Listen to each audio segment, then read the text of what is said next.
और गजेंद्र जी, आपके पास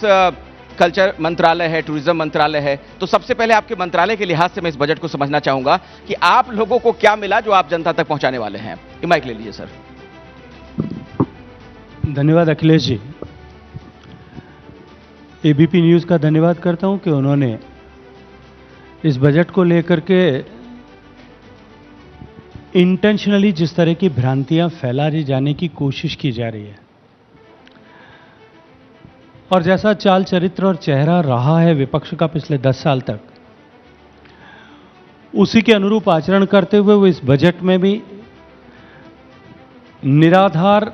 विवाद पैदा करने की कोशिश कर रहे हैं। उसके स्पष्टीकरण के लिए आपने ये शिखर सम्मेलन आयोजित किया और मुझे लगता है कि दिन भर जो चर्चाएं होंगी मंत्री भी करेंगे, विपक्ष के लोग भी करेंगे, और जब आपके तीखे सवालों के सामने मुझे लगता है कि ये जो विवाद खड़े करने की कोशिश की जा रही है, ये निराधार हो जाएगा, ये निर्मूल हो जाएगा। मैं बजट पर कुछ भी बात करूं उससे पहले एक विषय पर चर्चा करना चाहता हूं।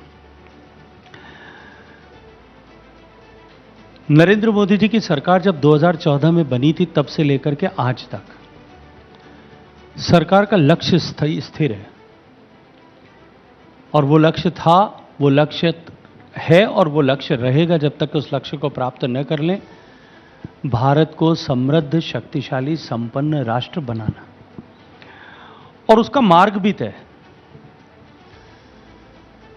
और एक स्पष्ट सोच कि उसका मार्ग गांव, गरीब, किसान, पीड़ित, शोषित, वंचित, दलित, इन सब के जीवन में परिवर्तन के रास्ते से होकर के जाता है। इन सब के जीवन को परिवर्तित किए बिना भारत को सशक्त, संपन्न, समृद्ध देश नहीं बनाया जा सकता। और उसी का इस लक्ष्य को प्राप्ति के लिए बजटीय संसाधनों का तदनुसार आवंटन। पिछले 10 साल से यह बजट कंटिन्यूएशन का बजट है। 10 साल लगातार,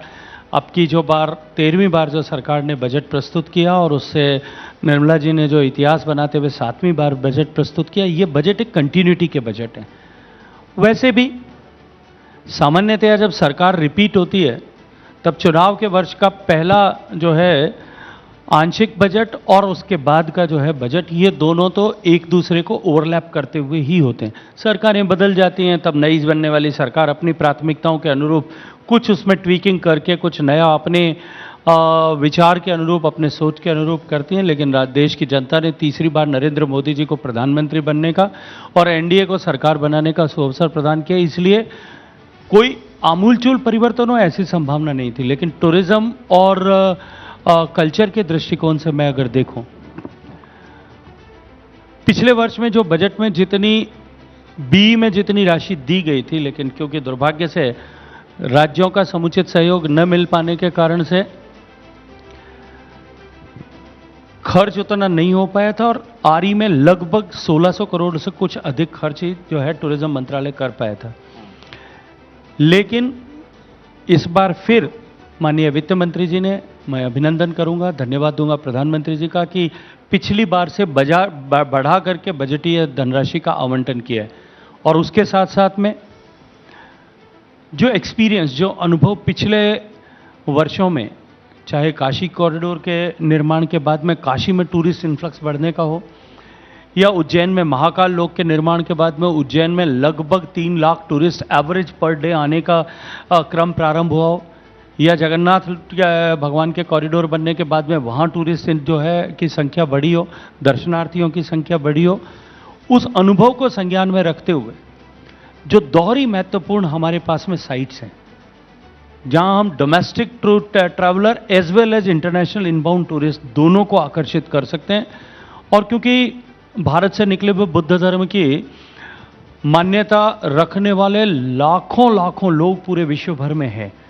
और लगभग 48 देश ऐसे हैं जहां प्रत्यक्ष रूप से उस बौद्ध मतावलंबी निवास करते हैं,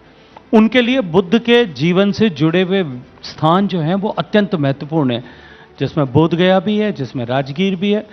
ऐसे स्थानों का विकास जो है, हॉलिस्टिक डेवलपमेंट हो, वो टूरिज्म के लिए दो तरफा लाभ जो है टूरिज्म सेक्टर के लिए देने वाला है। इसलिए पर्टिकुलर उन प्रोजेक्ट्स के डेवलपमेंट के लिए भी उनका मेंशन करते हुए भी आदरणीय वित्त मंत्री जी ने जो घोषणा की है मैं उसका अभिनंदन करता हूं। ठीक, वैसे तो ये बोध गया वाली जो बात कह रहे हैं आप, जिस प्रोजेक्ट के लिए बजट में फंड एलोकेट किया गया, इसकी बहुत पहले से दरकार थी। ये शायद ये चीज बहुत पहले हो जानी चाहिए थी, क्योंकि तमाम अंतर्राष्ट्रीय पर्यटक भी बड़ी संख्या में वहां पहुंचते हैं। लेकिन ऐसा लग रहा है कि रिलीजियस टूरिज्म पर आप लोगों का बहुत ज्यादा जोर है, कुछ खास वजह? देखिए, ऐसा नहीं है।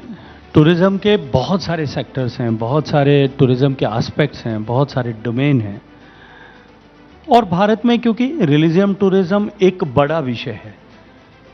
लेकिन उसके साथ साथ में बुद्धिस्ट टूरिज्म जो है, बुद्धिस्ट साइट से जुड़ा हुआ टूरिज्म भारत के लिए otherwise also it is very important, राजनयिक दृष्टिकोण से भी बहुत महत्वपूर्ण है। इसलिए मैं देखता हूं कि ये जो है बुद्धिस्ट टूरिस्ट प्लेसेस का अपग्रेडेशन को केवल हमको रिलीजियस दृष्टि से देखने के पहले अन्य दृष्टि से भी, दृष्टिकोण से भी उसको देखने की आवश्यकता है। इसके अतिरिक्त भी जिस तरह से हमारे टूरिस्ट डेस्टिनेशन जो एस्टेब्लिश टूरिस्ट डेस्टिनेशंस हैं, और वहां भारत में प्रॉस्पेरिटी बढ़ने के कारण से, डिस्पेंसेबल इनकम बढ़ने के कारण से, पर कैपिटा इनकम जिस तरह से माननीय मोदी जी की सरकार में 10 साल में दुगने से ज़्यादा बढ़ी है, हमारी एस्पायरेशनल क्लास के पास में एक पैसे बचत का पैसा इस तरह के एक्सपीरियंस पर खर्च करने का होने के चलते हुए जिस तरह से टूरिस्ट इन्फ्लक्स बढ़ा, कोविड के बाद में जिस तरह से डोमेस्टिक टूरिज्म जो है उसने बूम किया है, उसके बाद में हमारे एस्टेब्लिश डेस्टिनेशंस पे बहुत कंजेशन ऐसा महसूस किया जा रहा है, और एक बॉटलनेक बन गया हो जिस तरह की परिस्थिति है। इसलिए हमको नए टूरिस्ट डेस्टिनेशन, नए आकर्षण जो है पर्यटन के खड़े करने की आवश्यकता है। और सरकार का जो ये सोच कि हम नए टूरिस्ट डेस्टिनेशन बने, हालांकि tourism is a stateless subject as per the constitution, लेकिन फिर भी हम राज्यों के साथ मिलकर के इस तरह के और डेस्टिनेशंस को कैसे डेवलप कर सकते हैं, ठीक है, हैं। ताकि हम हमारे एग्जिस्टिंग जो डेस्टिनेशंस हैं उनको डीकंजेस्ट कर सकें। इसके ऊपर भी हम प्राथमिकता के साथ काम करने वाले हैं।